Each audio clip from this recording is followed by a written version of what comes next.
where are you going to the internet? Who are you even talking to in the internet? Who are you sharing your personal information with in the internet? They're going around into third world countries and getting people to scan their retinas to track and log their identity. I don't need to trust you, you don't need to trust me. We just progress with our transaction. I can see your history, you can see my history. People are having to scan their retinas and their eyeballs and stuff for tokens. So you're gonna say, all right, Apple, hold my IP, please. This IP is probably worth 100 M's, but you guys hold it. Nah, but that's what you're doing.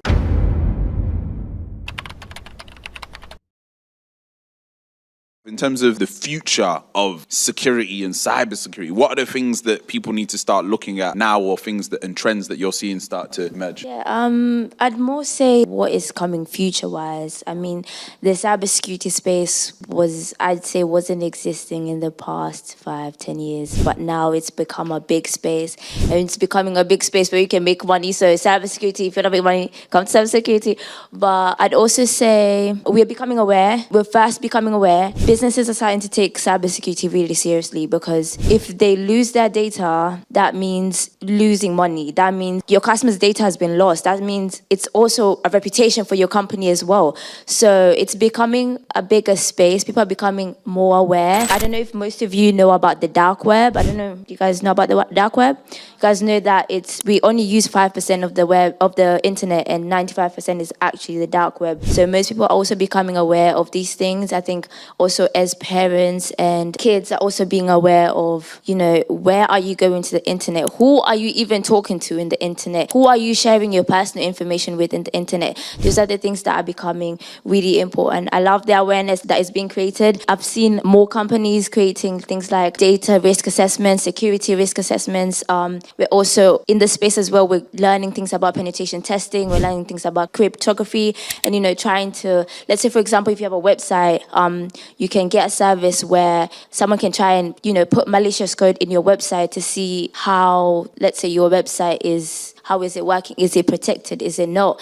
Even down to small things like when you look at your browser, I don't know if you guys look at this, but when you look at your browser, especially on your laptop, there's usually like a lock on that website, and that shows you if the website is secure or not secure. That's also an important part. Things like encryption. When you look at your WhatsApp, there's end-to-end encryption where no one can, look into your messages or see what you have in your messages. So I think we're becoming aware that cybersecurity space is growing, and it will continue to grow. As I said, awareness, and as I said, implementation. And I love where it's going. Honestly, I think I'd rather be more aware about something and be more aware about phishing and about dark web, rather than just be completely in the dark. And for the older generation as well, I think they're also trying, we can push them a little bit more. But yeah, I think they're also kind of hearing about things. Like the other day, my mom was telling me about, there's a new way of using your eye. I completely forgot, but WorldCoin. Yes, of using your eye, and then you give out your eye, and that's another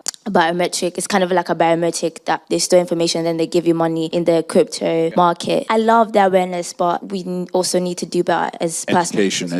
Yes. Yeah, in terms of, just to fill you in on what that is, the gentleman called Sam Altman, the guy that created ChatGPT, he's created a system whereby it's for verifying people's identities. Now, it sounds very, very, very, do your own research into it. It's called WorldCoin. What's happening is they're going around into third world countries and getting people to scan their retinas to track and log their identity. Now, one of the biggest things that I've spoken about, I've had the pleasure of speaking in House of Lords and House of Commons about, is the fact that one of the biggest problems going forward is actually making sure that people's identity is real. Because I don't know if anyone here has ever had a fake version of them made on Instagram, or if you're an influencer and you're building up this account and then there's a fake version of it on Instagram. Instagram don't do nothing about it, you'll be telling them for 3 months, 6 months, a year later, they still ain't doing nothing about it. You get everyone to report it, they ain't doing nothing about it. So what needs to happen, and what's probably going to happen, why all these companies are scrambling to find ways of biometrically proving that someone is someone on the internet, is because now with AI, it's even easier and faster to duplicate someone's identity. So, because as you've probably seen, there's things going around with duplicating people's voices as well. So yes, it's a bit unfortunate that people are having to scan their retinas and their eyeballs and stuff for tokens, but at the same time, what is the counter for people making 100 versions of you and going around on the internet and trying to take money from other people saying that it's you. Like, how are we going to protect ourselves? So it's a bit of a double-edged sword. So in regards to something that you said earlier, Barry, about wherever you go, if you're using the internet, you're giving away your data. I really like that, because one of the things that we often hear in our community is, oh, I don't want to give away my data, but yet people are using a Snapchat filter. I don't want to give away my data, but they've got a Fitbit on. Everything you're doing is giving away your data. So this idea of, oh, I don't want to give away my data, the only reason you need to be worried about giving away your data and people tracking you and whatever is if you've got something to hide. Now, unless you're an international terrorist,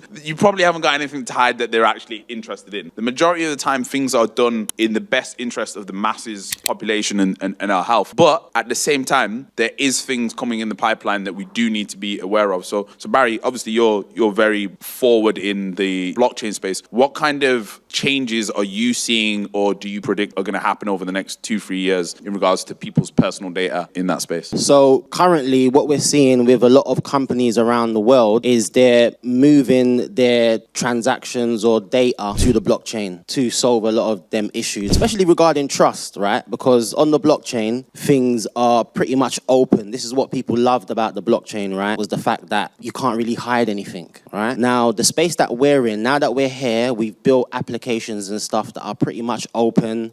I don't need to trust you. You don't need to trust me. We just progress with our transaction. I can see your history. You can see my history. I can see what's in your wallet. You can see my wealth, etc. Now that we're there, now we're taking that a step further. Now we're working out how to encrypt your data on the blockchain, so that now we've got that sort of openness and stuff and that ownership. You should also have the option to encrypt your data, right? Because then that opens the door to a few other things. Now, the problem that we're foreseeing on the blockchain at the moment, even though the world hasn't caught up to the blockchain yet, is that we're foreseeing GDPR compliance, right? So that means a lot of these people right now that are building on Web3, maybe social media platforms and etc., they're taking people's data. But because there's no regulations on the blockchain at the moment, like no one really cares about what happens to your data and all that lot right now. But in the future, GDPR compliance and stuff like that will hit the blockchain, and you know, you will be held accountable for your data. Your data will be protected in that sense, but we're working to get there. It's not easy to encrypt things in the Web3 space yet. That's something that we're doing now. So just to answer your question about the future, that is the future, encryption on the blockchain. Just for the audience that don't know, can you break down what encryption means, or how would you explain that to 80-year-old? Right, let's talk about the music industry, because that's where I'm from. I got into the blockchain space because I was 22 years in the music and entertainment industry, and I saw a lot of the problems regarding copyright, IP ownership, monetization, people getting ripped off, etc. Right? So imagine this. When music became digital, we lost a hold of our IP, right? So for example, you go to the studio and you make some music, it's a file. When you get into a certain situation, these files become valuable. These files might be Jay Huss's album, right? There's so much funding behind it. You know, record labels have spent money, their management spent money. These files are now valuable. How does he protect his album from being leaked? How many artists have had their albums, that's their data, being leaked, which then messes up the finance because now everyone's got the album? There's probably a few artists that's happened to. Now, how do you ensure that that doesn't happen? At the moment, it's not great. You go to the studio, you create your data, right, which is your intellectual property. It's not just the MP3, it's not just a WAV, right? Then you think to yourself, where am I going to hold this until I'm ready to make money from it? What are your options right now? Storing it on a hard drive. How many hard drives have you messed up? I've lost hard drives. Where else are you going to store it? On a centralized server? What, your iCloud that Apple owns? So you're going to say, all right, Apple, hold my IP, please. This IP is probably worth 100 M's, but you guys hold it. Nah, but that's what you're doing. You understand? Your Dropbox. All of these are centralized systems that people have an off switch. You understand? You're not in control of that off switch. This is why it's important to, one, have your storage that you own. This is what we're providing on the blockchain. You own that storage. Nobody has control over that storage but you. Two, you're able to encrypt it because, one, I want it stored, and then two, I don't want anybody or any system to be able to read this data. Why can't I have that control? That control at the moment is not available. This is what we're doing right now in the Web3 space on the blockchain at Can I Store. Nice. Is there anybody that's got any questions in relation to data? So we've got a question on the back. Let me go and do a little run. Do you believe that deepfakes are a major threat to identity fraud with regards to KYCs? What a question. I think deepfakes are, in regards to everything, possibly a big problem. I think the reason being, I think most most companies and corporations don't invest a huge amount in their tech teams to even know this. So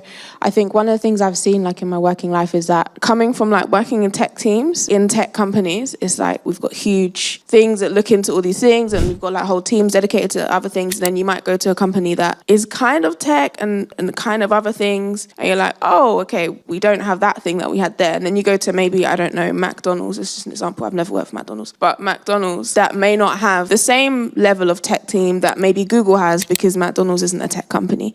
And so I think because most companies aren't tech companies, I think that's going to be a huge issue everywhere, whether it's, you know, just your job, whether it is with other things. I think it is going to be a huge issue because to the naked eye and to maybe the person, the analyst or whoever who's looking at it, how can you, unless you have that tech knowledge and that huge tech team behind you, or ideally like the FBI, how are you going to know that for certain that that deep fake isn't real? Definitely agree there. That's where I think there's going to be a massive surge in biometric stuff. You had a question?